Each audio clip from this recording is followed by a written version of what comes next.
My dear wonderful friends, in the next few minutes, I will show you how to reprogram your subconscious mind in just 3 days, using a truth so powerful it was once guarded by mystics, prophets, and saints.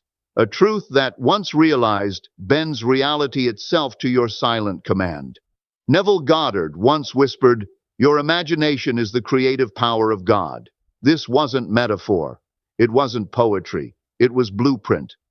And when I finally accepted that, not with my intellect, but with my whole being, my life shifted.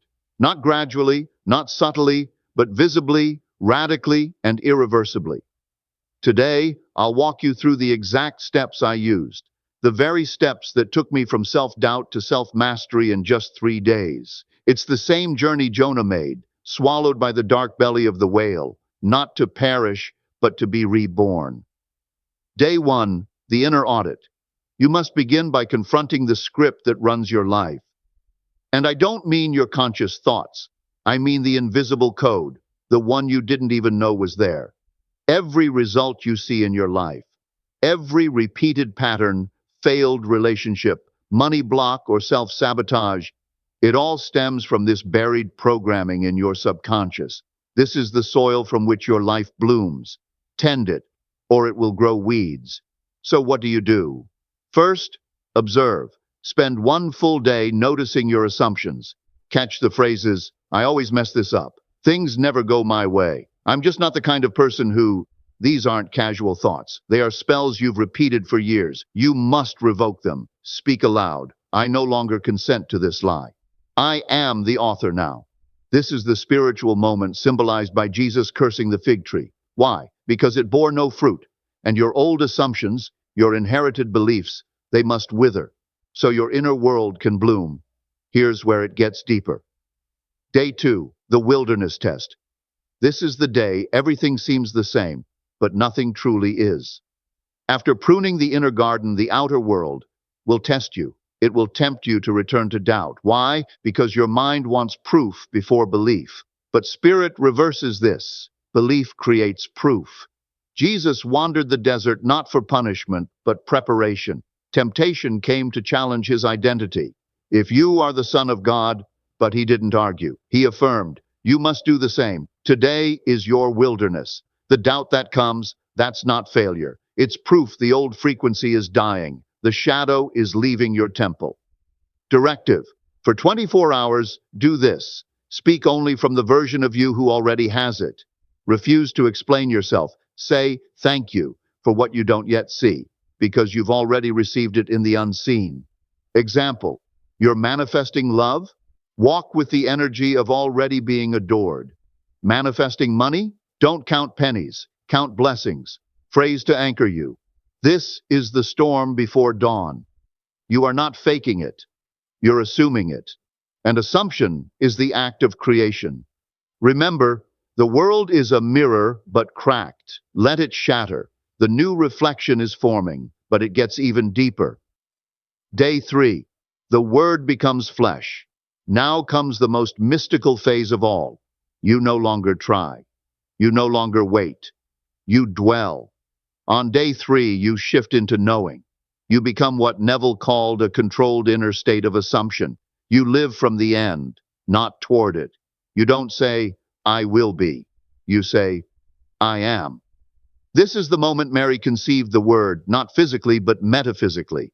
And what was spoken became flesh. Directive for today. Create a scene in your mind. You, already living the desired reality. Feel it, not with hype, but with quiet reverence. Return to this scene at least 3 times throughout the day. Speak, "It is finished." This is not imagination play. This is God work.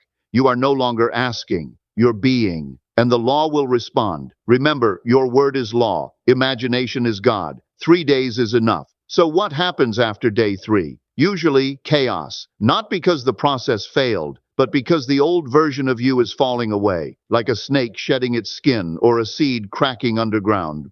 This is not destruction. This is reconstruction. A strange text may come, an argument may erupt, an unexpected bill, a sudden silence. Do not panic. These aren't setbacks. They are echoes, the last whispers of a life you no longer identify with. This is the moment most people collapse. They say, "See, it didn't work." And they retreat back into doubt. But not you. You've seen behind the curtain now. Directive. When chaos arises, say out loud, "This is the world adjusting to match my assumption. All things are working together for my good, even this." Stillness is power.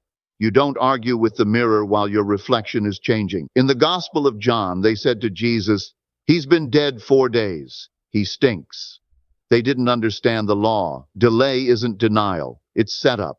Jesus didn't panic. He thanked the Father. Then he called forth what already existed in the unseen. "Lazarus, come out."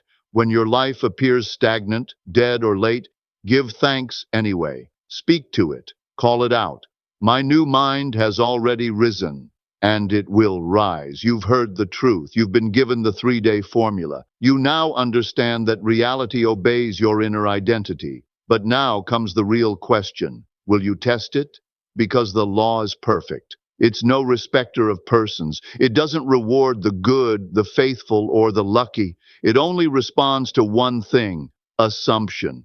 What you assume to be true, persistently, internally, and emotionally, must show up, not as reward, as reflection. According to your faith, it is done unto you. Faith is not hope. Faith is inner conviction, worn like skin. So I ask you, are you bold enough to try it?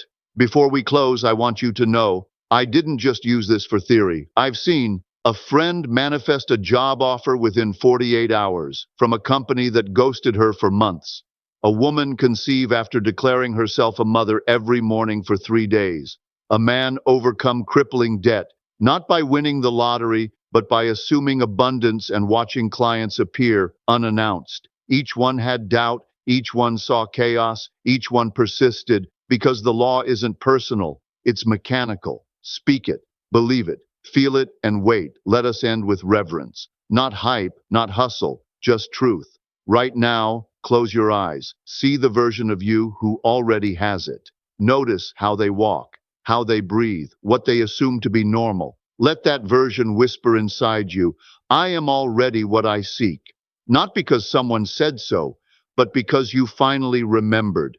The kingdom of heaven is within, and it has always been. Your desire isn't something you chase, it's something you awaken. In this moment, declare, "It is finished," not with desperation, but with divinity. If this message resonated with the sleeping giant inside you, type, "I am ready" in the comments. Let the universe see your claim.